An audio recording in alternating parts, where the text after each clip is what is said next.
Le réseau des sites de visite regroupe au total 11 sites répartis sur l'ensemble du Marais Poitevin.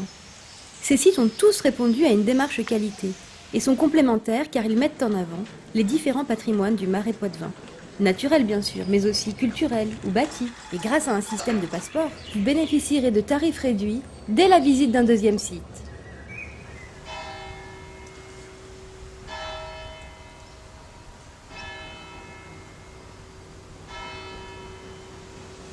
C'est une abbaye qui était extrêmement importante, fort riche, créée en 682. Donc c'est l'abbaye la plus ancienne de Vendée qui est visitable. Et au XIIe siècle, après les destructions vikings, elle prend son plein développement, avec une richesse très particulière, le sel de l'île de Ré.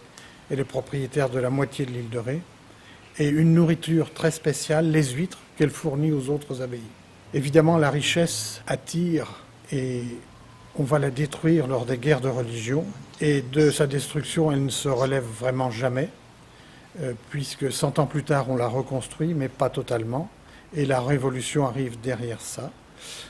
Fort heureusement, je crois, le rachat en 1818 par la famille Leroux, qui est toujours présente dans cette abbaye, est une bonne chose, parce que c'est une seule famille qui l'a possédée depuis ce temps-là.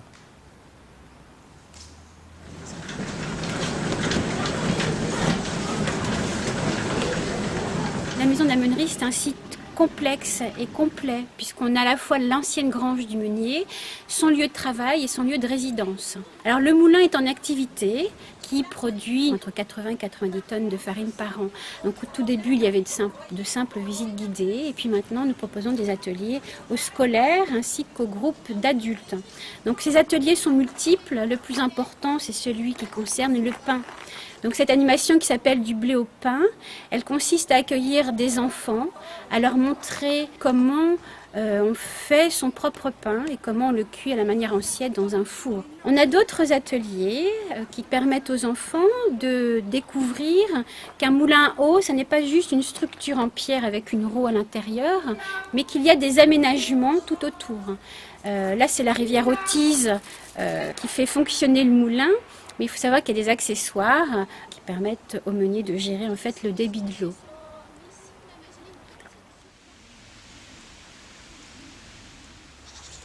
Donc le parc ornithologique, c'est un espace de 8 hectares sur lequel on va rencontrer environ 70 espèces d'oiseaux représentées par un peu plus de 300 individus. Beaucoup de canards, d'oies, différentes variétés de hérons, tous les hérons qui nichent dans le Marais Poitevin, des cigognes, des ibis et quelques limicoles également.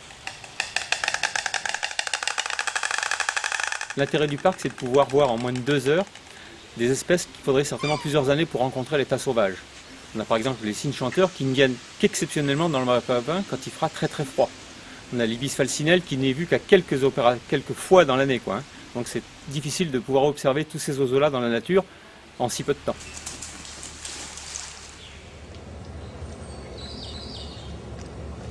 La maison du maître de digue, c'est un site de visite où l'on parle de la vie d'autrefois dans le Marais et plus particulièrement de la vie du maître de digue et de sa famille qui vivait dans la maison devenue un musée.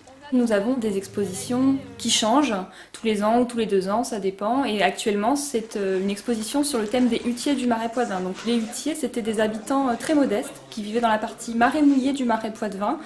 Et leur mode de vie était très lié à la nature et à l'environnement qui les entourait. Donc ils vivaient par exemple de pêche, de chasse, d'élevage et de diverses cultures. Le site est animé également par des stages, notamment la vannerie qui se déroule aujourd'hui, un stage d'initiation pour vraiment ceux qui débutent et un stage de perfectionnement pour ceux qui ont déjà pratiqué la vannerie. C'est l'homme qui a géré l'organisation du territoire. Le pôle nature, c'est un espace scénographique dans lequel on présente le Marais Poitevin dans son ensemble, de manière à comprendre l'évolution qu'il a eue et les aménagements que les hommes y ont fait. Il est accompagné d'un espace extérieur, c'est un sentier qui fait 1,5 km sur des prairies de 7 hectares.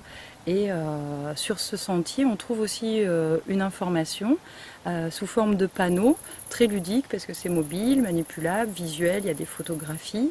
Ces informations traitent plutôt de l'évolution naturelle du marais. On parle de la faune, on parle de la flore, on parle de l'histoire géologique et on se promène en observant tous ces contenus.